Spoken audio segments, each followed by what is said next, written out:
I didn't know my identity. I didn't know who the hell I was. So I was running around picking up properties that really didn't fit my identity, and they really didn't align with my criteria that I have now. Shut up and listen to me for 1 second. Cut the bullshit. Forget what you've been told. Forget what the guru told you. Forget what you learned on YouTube. Forget what society told you. Guys, it is time to make a change. What you're doing right now isn't working, and that should freaking bother you. That should piss you off. If nothing changes for you, nothing will ever change. Society taught you to be a good little slave, a good little cog in the machine, stuck in the rat race for the rest of your life. If you are listening to this podcast, we are going to fix that ASAP, because that is not what you were designed for.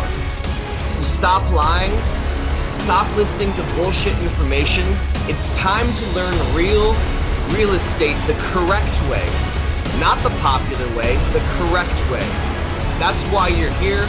That's why you're listening to this. Welcome to Multifamily Mafia. All right, guys, coming in hot, Multifamily Mafia, Jordan Stanley Payne. Thanks for being here. Hey, you. Yeah, you. Thanks for being here. Appreciate you. I'm going to do something a little bit different here in a minute. But before I do that, a little bit of an update on what we've got going on. We are still in the process of getting rid of some of our assets. We've got a 10 unit. We've got multiple fourplexes that a buyer is coming to look at. Anything wrong with them? No. We're I call it shuffling the deck. I got that from my business partner. We're shuffling the deck and we're getting into a different asset class, some different types of properties, expanding. All of my properties I got into using them on my own money. Everything was creative, so I don't have a lot vested in these. So right now we're presenting these to a buyer that's shown some interest, and hopefully he will make us an offer. If we do that, we are going to 1031 exchange that money. If you don't know what that means, look it up. I'm not the best person to explain that probably, but we're going to use a 1031 exchange company, and we're going to transfer that wealth tax-free. So that's what's going on in my world. Having a good week so far. Hope you guys are as well. Today, what I want to talk about that's a little bit different is I want to give you some of the big mistakes that I made as I was growing my portfolio. So this is going to be a buy and hold podcast. I know most of them have been on wholesaling. For all of my multifamily people out there, for all of my generational wealth people, I'm sure you're going to appreciate this. There's nothing wrong with wholesaling. Let's be honest. There's nothing wrong with wholesaling, but that's not how you create generational wealth. So for all you buy and holders, I'm sure you're going to appreciate a little bit of a different pace. So I'm going to talk about some of the things that I did wrong now that I'm looking back. And I haven't even been in real estate that long, just over 3 years. But even in 3 years, I've made some pretty interesting mistakes. And I'm going to talk about those today and kind of what I would do differently if I could do it all over again. So I think the first thing that I did wrong was I was running around like crazy, putting deals together. Some of you might be listening to me saying, well, what's wrong with that? There's nothing wrong with that in a sense. Here's what I mean by that. I didn't know my identity. I didn't know who the hell I was. So I was running around picking up properties that really didn't fit my identity, and they really didn't align with my criteria that I have now. My criteria now is very, very, very refined. It's pretty, it's sexy, right? It's very beautiful, it's refined, it's phenomenal, it works. It just flat out, it fucking works. But that's not how I started. And that's not how you're gonna start. So I was running around making all these mistakes, but those mistakes allowed me to accomplish what I accomplished. So don't misunderstand me here. I wouldn't change the fact that I was getting into deals and doing deals quickly. What I would have done is I probably would have taken a little bit more time to figure out my identity. Here's an example. We did a bunch of single family houses. That really doesn't align with my identity now. I thought it did, but it really didn't. So single family stuff, I was getting into deals that were way too easy, and they were too easy for a reason. And the reason was that they didn't fit my criteria.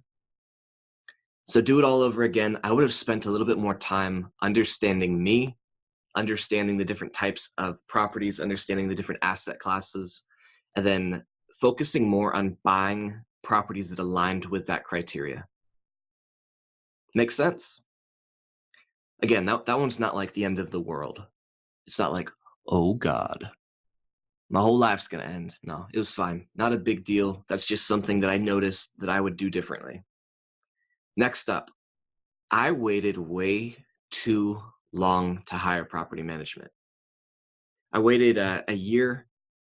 In that year, my first year, we picked up a lot of properties, and I was trying to self-manage, even though I was using good systems, systems like, God, what was it called? Systems like Buildium, Appfolio, even though I was using these online property management systems, it still consumed a lot of my time. I was not focusing on what made me money. I was distracted, right? Dealing with phone calls, dealing with all these different people. I was really distracted. So if I would have, instead of trying to save that 10% per unit, instead of doing that, if I would have hired property management company from day one and focused my efforts on what made me money, which is putting together deals and being creative, if I would have done that, I actually would have saved a lot more than 10%. My company would have grown faster. I wouldn't have as much gray hair. I would have slept a little bit better at night. If I could do it all over again, I would have done property management from day one. Circling back to number one, my identity and my criteria, I should have been calculating in the cost of management when I was analyzing my deal. That way, when I was prepared, or when I did decide to get my head out of my ass and hire property management, that expense would have already been accounted for. Instead, I didn't do that, and it was an unknown expense that cut into my cash flow. So for those of you guys in the kingdom, you know now that I always recommend property management. I always recommend that you account for that expense. Even if you manage it yourself for a little bit, still calculate that as an expense in your expense column. So number one, identity and criteria. Number two, I should have done property management from day one. The third thing, it's really easy. Guys, understand me when I say this. I'm trying to be open and honest with you. It's really easy to get comfortable when you get financially free. It took me just over a year to get financially free, 100% passive residual income, meaning if I decided not to work, my shit would still be covered. I could still cover all my bills and be free. When that happens to you, some of you are there, some of you are going to be there very, very quickly. When that happens to you, it's easy to get comfortable. I got comfortable for a while. Yeah, we were still doing deals. Yeah, we were still locking up properties. We were still growing our portfolio, sure. But it wasn't the same passion or the same intensity as when I first started. When I first started, I was so broke, and I had such little time. Man, guys, I wish you could have seen me. I say back in my prime like I'm 80 years old.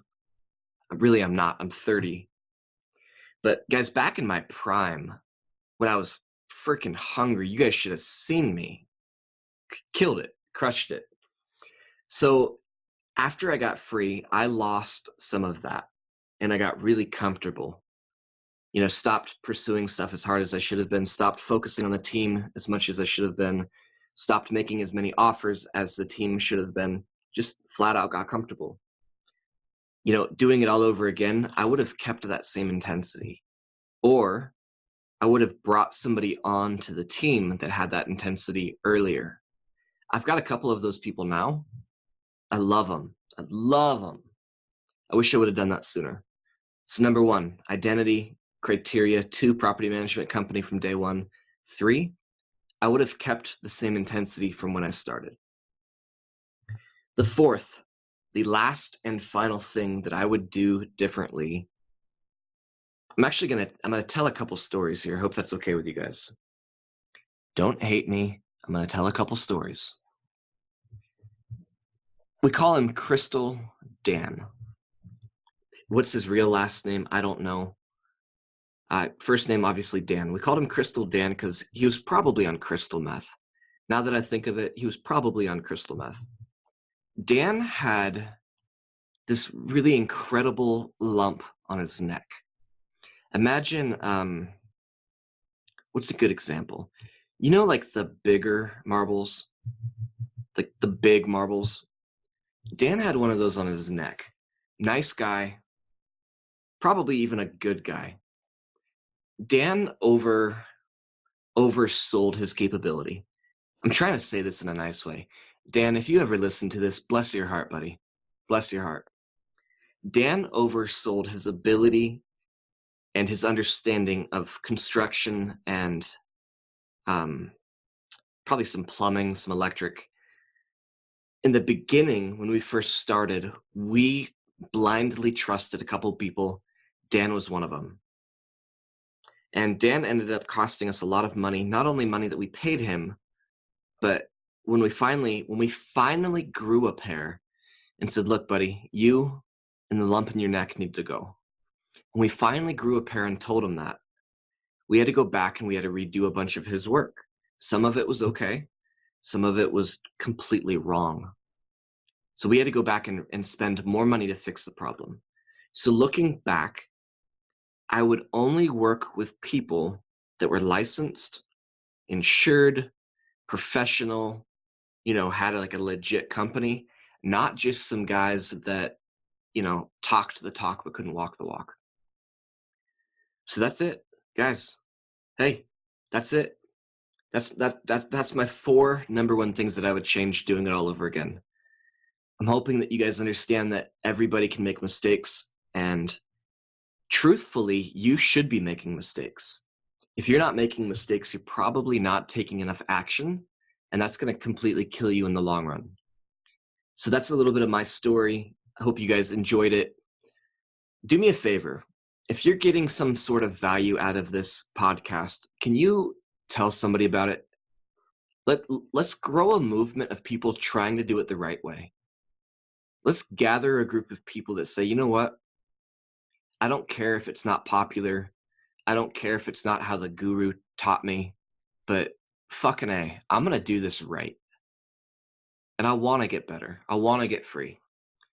If you can align with that vision and you know somebody that would benefit from the content here, just send them my way. Send them to iTunes or Stitcher or whatever. Send them to the podcast. I'd love to hear from them. I'd love to get their feedback. Again, if you guys haven't left me a review, I'd love to hear your feedback. What do you think of the podcast? What do you want to hear? Do you want more episodes like this? Do you want more topic-specific stuff? Do you want Q&A? Let me know. You can either do that in a review or you can send me an email. Personal email, Jordan, JORDANS, as in Stanley, Payne, PAYNE, MT, as in Montana, MT, @gmail.com. Jordan S. Payne, MT, @gmail.com. Let me know what you guys think. Until next time, have a great week. Thanks again, guys. Greatly appreciate your time. If you have not subscribed to the podcast yet, please do that for me ASAP. iTunes, Stitcher, Google Play, YouTube, whatever device you're using, please subscribe and leave a comment. That allows people to find us better. As always, make sure you are following us on social media. Our Snapchat is The Kingdom REI. Facebook and Instagram is The Kingdom Real Estate. Website www.thekingdomrealestate.com.